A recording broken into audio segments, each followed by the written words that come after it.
Ako'y anak ng mahirap,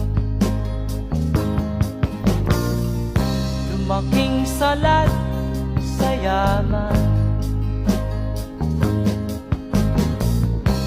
Maagang nawala si ama, ang ina ko na may mahina na.